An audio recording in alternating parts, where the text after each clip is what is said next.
홍준표 대표가 구성한 자유한국당 혁신위원회가 뚜벅뚜벅 제 갈 길을 가고 있습니다. 오늘은 박근혜 전 대통령에게 자진 탈당을 권유해달라, 그리고 박근혜 전 대통령이 자진 탈당 요구를 거부한다면 당원 당규에 따라서 출당 조치해야 한다, 이렇게 당 지도부에 요구했습니다. 자유한국당은 2016년 4월 총선 공천 실패로부터 2017년 5월 대선 패배에 이르기까지 국정 운영 실패에 대한 정치적 책임을 물어 박근혜 전 대통령에게 자진 탈당을 권유해야 한다. 만약 자진 탈당이 받아들여지지 않을 경우 당헌 당규에 따른 출당 조치를 취해야 한다. 동시에 자유한국당은 박근혜 전 대통령이 전직 대통령으로서 받아야 할 최소한의 예우는 물론 자연인으로서 인권 침해 없이 공정하게 재판을 받을 수 있도록 최선의 노력을 기울여야 한다. 자유한국당은 계파 전행으로부터 비롯된 국정 실패의 책임이 가장 무거운 서청원 의원 및 최경환 의원에 대해서도 자진 탈당을 권유해야 한다. 만약 자진 탈당이 받아들여지지 않을 경우 출당 조치를 취해야 한다. 네, 자유한국당 친박 핵심 인사 서청원 최경환 의원에 대해서도 자진 탈당 권유해야 한다, 이렇게 요구를 했네요. 이상일 전 국회의원, 윤태권 더모아 정치분석실장, SBS의 원일이 논설위원, 이렇게 세 분 나오셨습니다. 어서 오십시오. 안녕하세요. 안녕하세요. 먼저 자유한국당 혁신위원회 오늘 발표는 예정이 돼 있던 겁니까? 그렇죠. 뭐 이 정도 오늘 이번 주쯤에 한다고 이제 예고는 좀 돼 있었는데 예상보다 이게 이제 홍준표 대표가 그동안에 계속 우는 띄웠죠. 근데 굉장히 구체적으로 나왔어요. 박근혜 전 대통령 자진 탈당 권유, 그리고 서청원, 최경환 두 의원에 대한 자진 탈당 요구 함께 한다. 안 받아들여지지 않으면, 표현은 그렇게 했지만 본인들이 응하지 않으면 출당 조치해야 된다. 당원 당규에 하면은 한 일정 기간 지나면은 바로 그냥 제명 조치하게 돼 있으니까 출당 그냥 그대로 되는 겁니다. 물론 의원총회 3분의 2 이상의 동의가 필요하긴 합니다. 친박 청산, 이른바 인적 청산 지금 시작된 거라고 좀 봐야 합니다.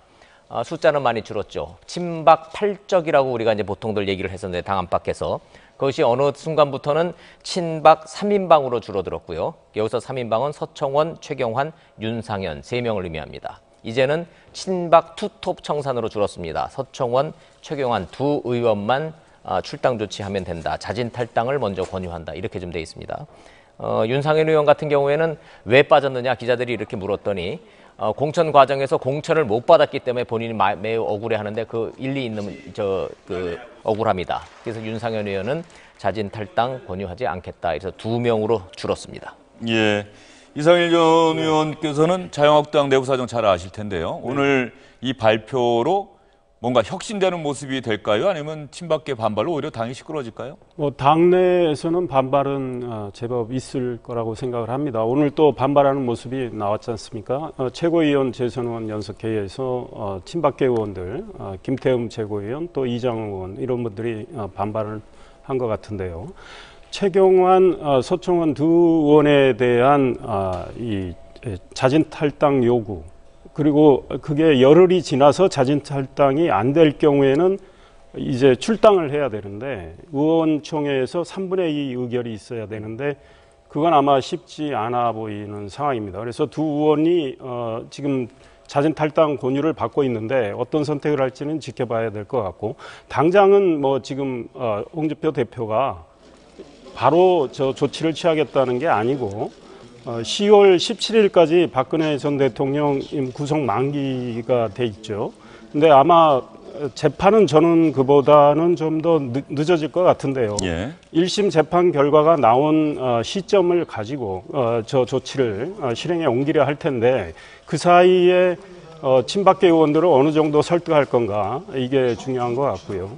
제가 자유한국당 쪽에 지적하고 싶은 거는 저 조치가 만약에 다 이행이 됐다 하더라도 저것이 자유한국당의 혁신인 거냐, 이런 물음에 또 직면할 수가 있습니다.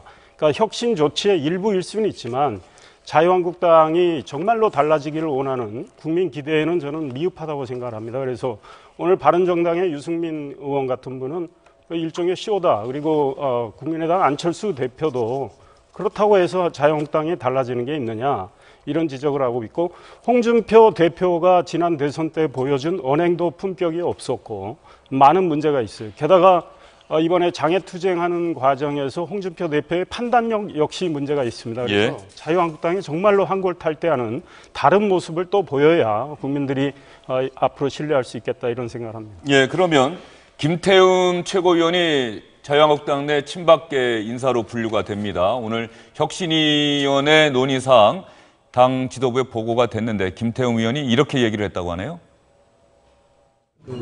혁신위에서 박근혜 대통령 탈당 권유라든가 아니면은 지금 뭐 다른 의원들의 탈당 권유를 발표한다고 그래서 이런 문제를 일단 중지를 시키고 시기와 그런 절차적인 그런 문제를 다시 논의를 좀 하자라는 그런 얘기를 제가 제안을 했습니다. 네, 요 다음에 김태흠 의원이 그런 얘기도 했어요. 그 과정에서 고성이 오가기도 했다. 이렇게 얘기를 했는데 어쨌든 간에 당내 친박계 의원들의 의견 때문인지 홍준표 대표 당장 결정할 것은 아니다. 이상일 전 의원께서 조금 전에 말씀하셨는데요. 당장 결정할 것은 아니다. 시간을 갖고 논의해보자. 일단 이렇게 유보적인 태도를 보였습니다. 혁신위는 전국적인 집행기관이 아니고 자유한국당의 혁신을 위해서 어떻게 해야 한다. 그런 의견을 모아서 권고하는 아닙니다. 그래서 우리는 이 권고안을 토대로 당내 의견을 모아서 집행 여부를 10월 17일 박근혜 전 대통령에 대한 1심 판결을 전후해서 논의를 본격적으로 할 것입니다. 탈당을 권유한 그 최경환 의원에 대한 논의도 특히 친박 의원님들의 주장이 있어서 그것을 받아들여서 10월 중순 이후로 논의를 하고 집행 여부를 결정하기로 했습니다. 그것은 아직 우리 집행하는 부서나 당에서 논의를 본격적으로 안 했기 때문에 그건 지금 답하기 어렵습니다. 어떻게 보십니까? 윤태권 실장 보기에 뭐 홍준표 대표의 의중이 실렸다고는 봐야 될 것 같은데 이대로 된다고 한다면은 바른정당과의 통합 뭐 이런 쪽에 물꼬가 트일까요? 박 전 대통령 당적 정리라든지 이런 것은 필요 충분 조건이라고 할 수는 없지만 최소한의 필요 조건이거든요. 바른정당하고 이것만 한다고 바른정당으로 잘 되라는 보장은 없지만 이것도 안 한다면 아예 안 되는 거 아니겠습니까? 그런 상황인 것이고, 그리고 홍 대표가 뭐 10월 17일 후에 논의 이런 식으로 방금 이야기한 거 제가 봤는데 기정사실화 시키는 것 같아요. 이게 한 달 지난다고 해가지고 그럼 뭐 의견이 거꾸로 모여가지고 우리가 박 전 대통령을 지키자. 저는 그렇게 될 가능성 거의 없다고 생각하고 이거 어차피 그때 해서 나가기로 한 거 아니야? 이런 식으로 분위기가 흘러가게 만들 것을 생각한 것 같고 저는 그런 생각입니다. 지금 이제 홍 대표를 비롯해서 자유한국당이 본격적으로 정부하고 각을 세우기 시작했지 않습니까? 예. 그렇기 때문에 지금 이 박 전 대통령 문제를 더 처리하고 싶어 하는 것 같아요. 그게 아니라면은 이 정부와 각을 세우는 게 뭐 박 전 대통령의 그림자 속에서 지금 여당에서 뭐 그런 이야기도 하지 않습니까? 탄핵에 대한 보복이냐. 그런 걸 이제 떨쳐내고 자유한국당만의 색깔, 나아가서는 뭐 바른정당하고 통합을 하든지 아니면 일부라도 흡수를 하기 위한 시동을 걸었다. 이렇게 볼 수 있을 것 같아요. 예, 그렇다고 한다면 바른정당의 반응도 궁금합니다. 바른정당에서는 오늘 자유한국당 혁신위원회의 권고안에 대해서 어떤 반응들이 나오고 있는지 가장 궁금하게 생각했던 유승민 전 대선 후보의 의견을 기자들이 물어봤습니다. 박근혜 대통령 지금 한국당에서 출당 권유했다고 혁신위가 공고했는데 혹시 이에 대한 입장 있으신가요? 선거 때 박 대통령 팔아가지고 선거하고는 선거 끝나고 그렇게 출당 결의하는 그 사람들 이상하죠. 예, 이해가 안 돼요. 예. 뭐 친박 청산도 마찬가지고요. 그건 쇼하는 거라고 생각합니다. 예. 유승민 의원은 상당히 냉소적인 반응입니다. 냉소적이죠. 그리고 원래 저렇게 말씀하시는 스타일이 아닌데 냉소적으로 얘기할 수밖에 좀 없잖아요. 사실은 이제 굉장히 험하게 얘기한 겁니다. 정치는 두 가지 필요 충분 조건이 있죠. 국민들 입장에서 보면 논리의 일관성이 있어야 되고 명분의 일관성이 있어야 됩니다. 논리가 바뀌고 명분이 바뀌려면은 상황의 반전이 있고 상황의 변화가 있어야 되는데 지금 이 상황에 대해서는 박근혜 전 대통령과 친박 청산에 대한 자유한국당, 구새누리당의 명분과 상황 인식에 대해서는 국민들 입장에서 보면 일관성이 있지 않아요. 선거 전에는 이미 다 사체가 된 거나 마찬가지인 박근혜 전 대통령한테 등에다 칼을 꼽는 것이 무슨 의미가 있냐고 홍준표 대표가 얘기를 했다가 선거 끝나고 나니까 이제 출당이 필요하다 그러고 친박 청산 필요한다고 했지만 친박 청산은 선출직이기 때문에 국회의원인 선출직에 대한 청산은 선거만이 가능하다라고 얘기를 했다. 이제는 또 뭐 탈당 권유를 하겠다고 했다가 도대체 무슨 말을 하는 것이고 왜 이것이 왔다 갔다 논리가 일관성이 없는지에 대해서 국민들한테 충분한 설명 없이 복선만 깔고서 얘기하는 저 홍준표 대표의 저런 정치적 선택은 보수 정당인 자유한국당에 있어서는 저거는 비극으로 볼 수밖에 없습니다. 네, 뭐 바른정당 분위기는 그런데 유승민 의원 같은 경우는 뭐 대표적인 자강론자 아닙니까? 네, 그렇습니다. 통합론자들은 좀 흔들릴 가능성도 있어요? 가능성은 있습니다. 오늘 바른정당에서 오전에 원외위원장 회의를 했습니다. 그래서 원외위원장 다수는 비상대책위원회 체제로 가고 비상대책위원장으로는 유승민 의원이 아주 적합하다 해서 오늘 공식 발표까지 있었고요.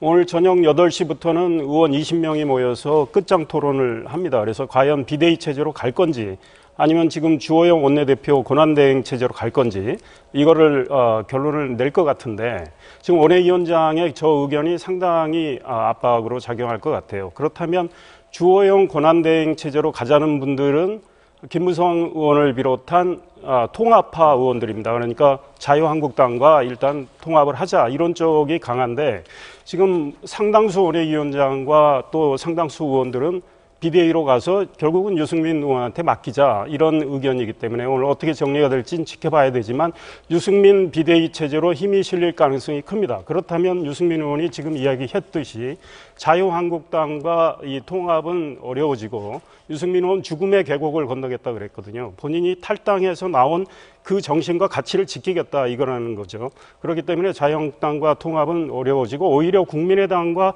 선거연대가 더 가능성이 크다고 봅니다. 그런데 이 과정에서 통합을 주장했던 의원들이 개별적으로 탈당을 해서 자유한국당에 합류할 가능성도 있다 이런 생각입니다. 네, 바른정당 일부 의원들의 탈당 가능성 있다 이런 말씀으로 해석이 됩니다. 어쨌든 간에 오늘 저녁에 있을 바른정당 의원들의 끝장 토론 그 결과를 보면 가늠해 볼 수 있을 것 같습니다. 자유한국당 혁신위원회가 박근혜 전 대통령에 대한 탈당 권유 그리고 탈당 권유를 거부할 경우 출당시켜야 한다라고 하는 오늘의 요구 이것이 과연 자유한국당과 바른정당의 통합의 물꼬가 계기가 될 수 있을지 아니면 바른정당은 스스로의 길을 그대로 걸어갈지 이 부분도 지켜봐야 될 것 같습니다. 다음 소식은 김명수 대법원장 후보자에 대한 인사청문회 소식입니다. 어제 이어서 오늘까지 이틀째 진행 중인데요. 오전 인사청문회에서 어제와 다르게 새롭게 나온 사실이 있습니까?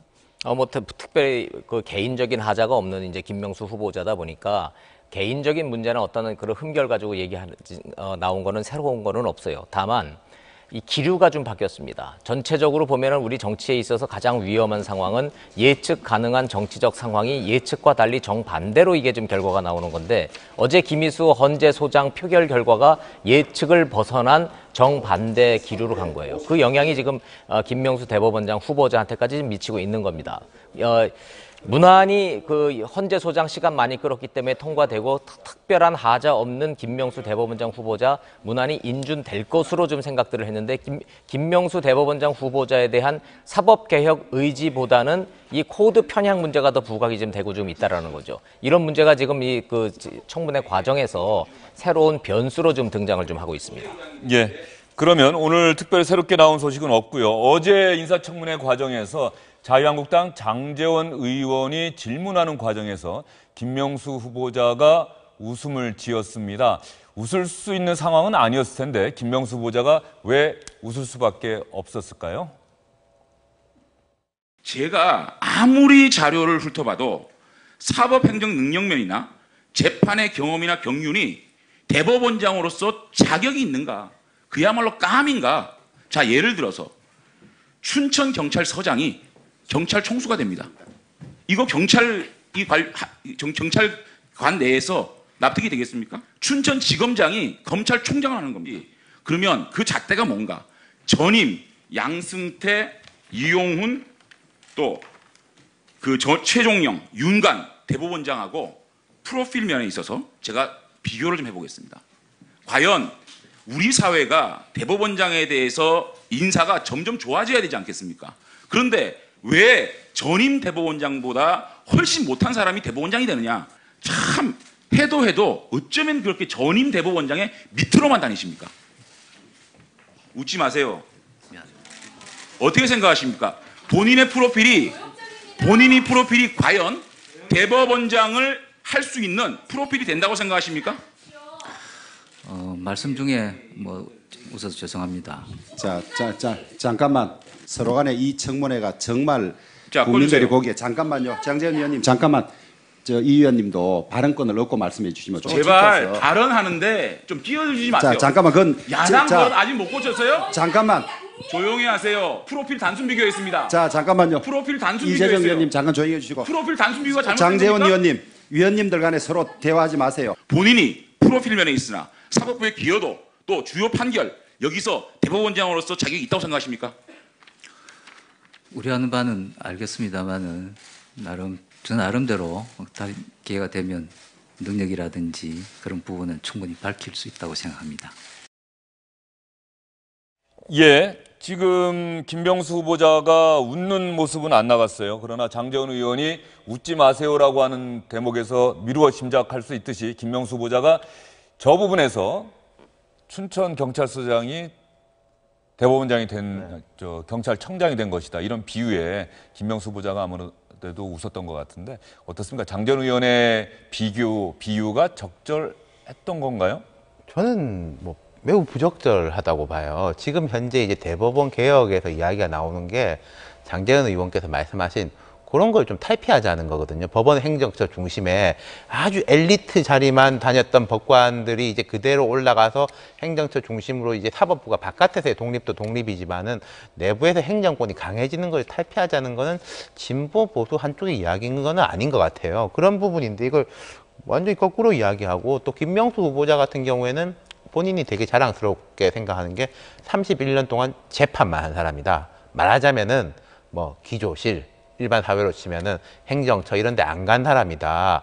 그리고 그럼에도 불구하고 고등법원 부장판다 하고 법원장을 지냈기 때문에 어떤 정무적으로도 검증된 사람이거든요. 그런 부분을 저렇게 또 비교하면 또 듣는 춘천분들 기분이 좋지가 않을 것 같고 예. 뭐 오히려 저런 것이 지금 여론 지역만 보자면은 김명수 후보자에게 딱 서포트가 되는 것 같기도 해요. 예, 김명수 후보자에 대한 인사청문회는 여야 의원들 간에 조금 전에 잠시 충돌은 있었습니다만 큰 충돌 없이 진행이 되고 있는 것 같습니다. 오늘 인사청문회 끝나고 나면 인사청문 보고서 채택이 되고 그다음에 국회 또 인준 표결 거쳐야 되죠? 거쳐야죠. 대법원장이니까. 네, 거쳐야죠. 당연히. 그리고 양승태 대법원장 임기가 이달 안에 끝나게 돼 있으니까 네. 25일인가요? 네.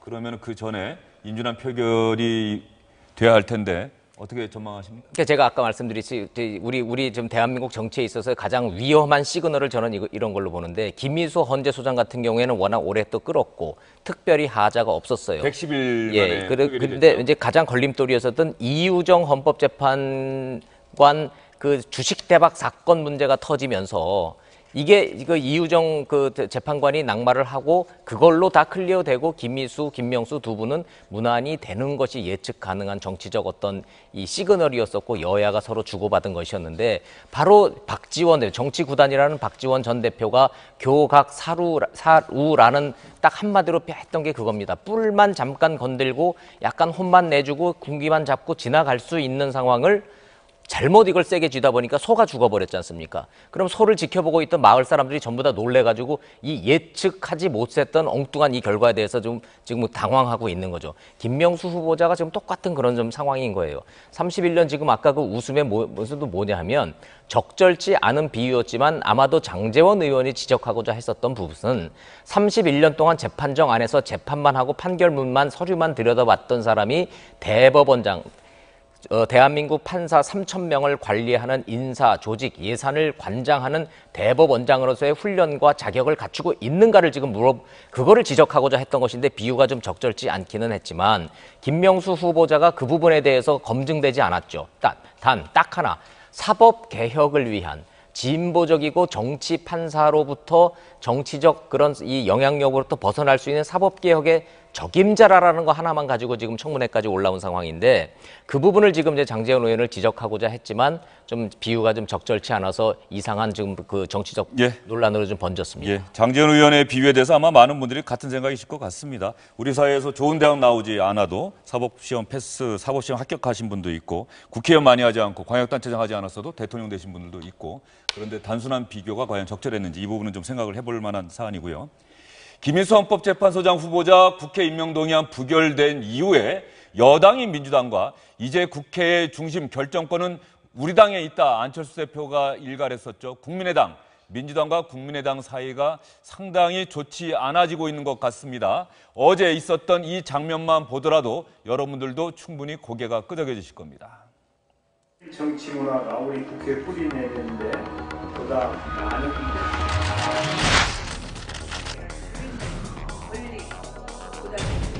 헌법기관을 운운하면서 헌법기관으로서 헌법재판소장의 목을 날렸다.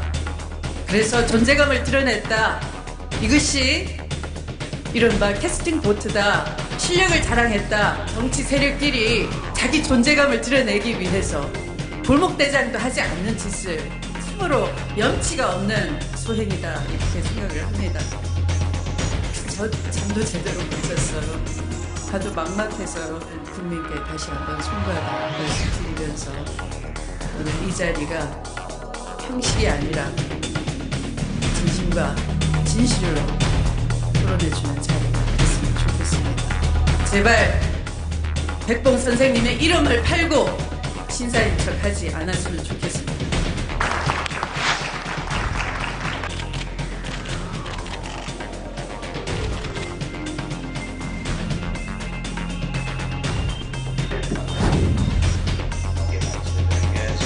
오늘 이렇게 협치를 주제로 토론을 하시는 것이 굉장히 선택을 잘했다. 가장 필요한 때 하시는구나라고 보는데 협치는 굉장히 안 될 것 같습니다. 집권 여당의 대표가 저렇게 야당을 송두리째 짓밟아버리고 화풀이를 하는 협치가 되겠습니다. 저는 이번 인준표결이 어제 부결된 것은 서치라이브의 계기가 돼야 된다고 강조했습니다.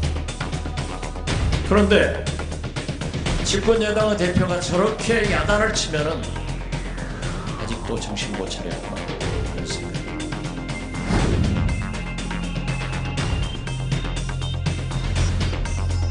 추미애 민주당 대표와 박지원 국민의당 전 대표의 설전은 계속되고 있습니다. 형제와 관련한 이야기도 있었는데요. 갑자기 SBS 형제의 강이라는 예전 드라마가 생각이 납니다. 추미애 대표가 이런 얘기를 합니다. 국민의당은 더 이상 형제의 당이 아닙니다. 골목 대장지라는 모렴치한 집단입니다. 이렇게 얘기를 했더니 박지원 전 대표, 우리가 왜 형제의 당인가? 지금까지 형제의 당 취급이나 했느냐? 이렇게 얘기를 하고 있습니다. 윤태곤 시장은 원래 형제가 사이가 더 안 좋죠. 남남한테는 지금도 보면은 무슨 자유한국당 비판은 전혀 안 하고 있지 않습니까? 이러는 건데 저는 이제 김인수 헌법재판소장 부결 사태에 대해서 양비론을 펼칠 수밖에 없을 것 같아요. 그런데 그래도 한 6대4로 국민의당이 책임을 더 묻고 싶은데 근데 앞으로 어떻게 될 거냐라고 한다면은 박지원 의원이 말한 쪽으로 좀 될 수 있지 않을까 싶어요. 김명수 후보자에 대한 인사가 있는데 국민의당은 우리 지금 안보 상황하고 비교해 보자면은 전략 무기를 한번 사용을 했습니다. 그래서 이제 무기가 있다는 걸 보여줬는데 그 무기를 계속 쏜다고 하면은 역풍도 엄청날 것이고 경우에 따라서는 그냥 두 번째 야당이 될 수밖에 없는 거거든요. 그러니까 이제 조였다가 풀었다가를 해야 될 시점이 된 것 같고, 여당 입장에서도 우리 오늘 뒤에 이야기할 분량이 될지 모르겠습니다만은 중소기업 벤처부 장관 후보자에 대해 가지고 야당의 이제 의중을 받아들이는 식으로 해서 또 청와대가 정리가 된다면은 어느 정도의 명분을 제공하는 것이고, 야당에 대해서 그 명분이 실은 압박용 아니겠습니까? 청와대가 이렇게까지 했는데 또 뭐 틀어버리냐 이렇게 되기 때문에 저는 뭐 두고 봐야 아는 겁니다만은 김명수 후보자 인사 처리를 계기로 해가지고 뭔가 다시 뭐 온화하게는 안 되겠습니다만 더 이상 이제 냉각해지는 건 막아지지 않을까 싶어요. 예, 그럼 이상일 전 의원께는 오늘 나온 민주당과 국민의당 지도부의 발언 여러분께 한번 보여드린 다음에 질문을 드리도록 하겠습니다. 바로 안철수 대표와 관련한 이야기입니다. 대법원 공백을 메워야 하는 그런 중요한 시점에서 우리가 정략을 벗어나야 합니다. 국회가 정략을 벗어나지 못하면 촛불은 국회로 향할 것입니다. 이번만큼은 당리당략이 아니라, 존재감이 아니라, 캐스팅 보트가 아니라 국민의 뜻을 받드는 신중한 결정을 해 주실 것을 호소드립니다. 안철수 대표는 국회를 자신의 존재감을 나타내기 위한 도구로 전락시켰습니다. 국민의당 안철수 대표께 강력히 경고합니다. 더 이상 호남을 모욕하지 마십시오. 호남은 역사의 결정적 순간마다 국가의 방향을 제시해온 땅입니다. 아쉬울 때 찾아와서 지지를 구걸하는 곳이 아닙니다. 헌재소장 표결 이후에 청와대와 민주당의 행태가 금도를 넘었습니다. 북한을 압박하였더니 국회와 야당을 압박하고 있습니다.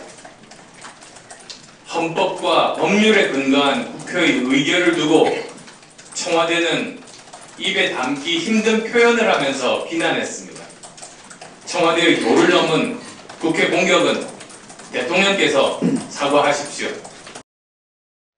헌재소장 후보자 인준안 부결된 이후에 문재인 대통령과 민주당을 지지하는 분들은 안철수 국민의당 대표를 상당히 강도 높게 공격을 하고 있더라고요. 네, 그렇습니다. 지금 문재인 대통령 지지하는 분들이 지금 국민의당 홈피가 마비될 정도로 저기를 하고 있고, 또 의원들한테도 많은 지금 비난을 하고 있고, 또 호남에서는 좀 더 한 것 같아요. 그렇기 때문에 지금 추미애 대표를 비롯한 민주당 지도부가 안철수 대표를 비롯한 국민의당에 압박을 지금 가하고 있는 거죠. 김명수 대법원장 후보자 표결이 또 있으니까요. 근데 안철수 대표가 말했듯이 그 지난 11일 그 표결 결과에 대해서 청와대 국민소통수석과 정무수석이 공개적으로 야당을 비난한 것은 저는 굉장히 잘못됐다고 생각합니다. 국회의원들도 지난해 총선을 통해서 이 선출된 분들이고, 민심이 그분들을 지지를 했기 때문에 국회에 와서 활동을 하기 때문에 그분들의 어떤 선택의 결과를 국민 배반이다, 뭐 이런 식으로 비난하는 건 옳지 않다고 생각을 하고, 오히려 당일날 국회에서 이낙연 총리가 했던 말씀이 저는 훨씬 울림이 있다고 생각합니다.